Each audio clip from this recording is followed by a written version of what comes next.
Goeiemôre en baie welkom hier saam met ons oggendoordenkings.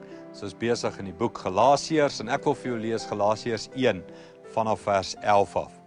Ek verseker julle, broers en susters, die goeie nuus wat ek aan julle verkondig het, is nie deur mense uitgedink nie.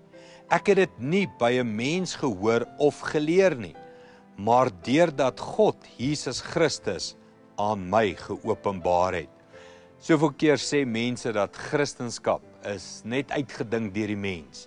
Mense het maar klomp etiese reëls gegee en wil op mense se gevoelens werk en wil vir mense 'n kruk gee om op staat te maak en hartseer tye.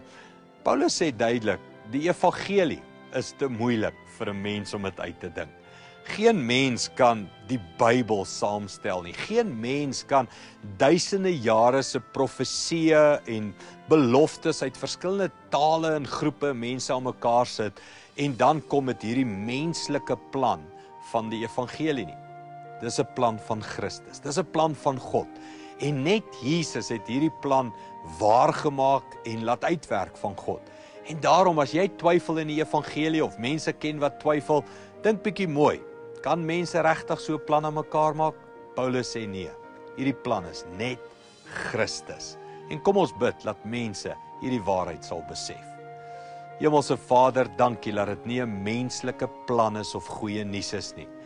Ons lewe is Christus. Dankie daarvoor, Here, in Jesus naam. Amen. Goed gaan en ek sien jou weer môre.